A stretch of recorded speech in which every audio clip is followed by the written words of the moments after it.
one group of individuals are led out of their community, forced out of their community, their lives threatened, their properties taken.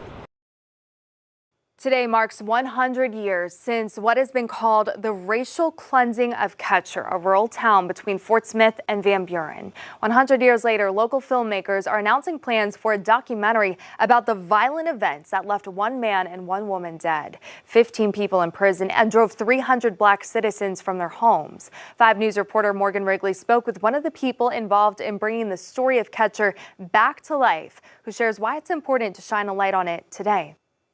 On December 28, 1923, the assault and murder of 25-year-old Effie Latimer led to all of these events in Catcher. This is her gravestone at Gill Cemetery in Van Buren. When Latimer was found dead in her home, rumors that she had been raped and murdered by 3 black men prompted a group of white citizens to form a 500-person mob to punish the men accused of the crimes. They were all wrongfully accused and wrongly convicted of a crime that we believe that was not committed by them. Again, looking at facts. New research from Dr. Michael Anthony at the University of Arkansas helps paint a picture of what happened in Catcher and pave the way for an upcoming documentary. The 3 men accused of murdering Latimer in 1923, William Son Bettis, Charles Spurgeon Rux, and John Henry Clay, survived an attempt to lynch them. Then some of the mob turned on the other black citizens in Catcher. There was a group that went out trying to use scare tactics to get others to move or get away from the area, or else, if you will. And from there, you had a group of men, majority of them last name Richardson, standing their ground in a small room, schoolhouse, if you will, community center, just to make sure that they protected their property and their rights as human beings. The 11 men in the schoolhouse refused to give in to the warnings to leave town, only surrendering when the National Guard got involved. The records with the state show that they actually had the first machine gun in the area, and they brought it up to this particular area, and there was no gunfire, thank God.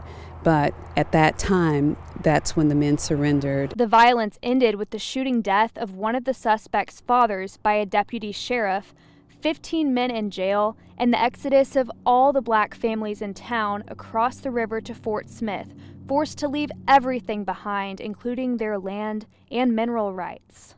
This is the area that the families traveled as they migrated to Fort Smith. Now, 100 years later, historians, directors, and relatives of people impacted by these events are bringing a documentary to Van Buren called Catcher, Breaking the Code of Silence.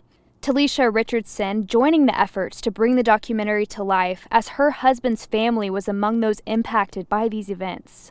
This type of history, as uncomfortable as it may be, is American history. It is Arkansas history. It is Fort Smith and Van Buren history, as well as Catcher history. Leaving a mark that can still be felt generations later. Generational wealth.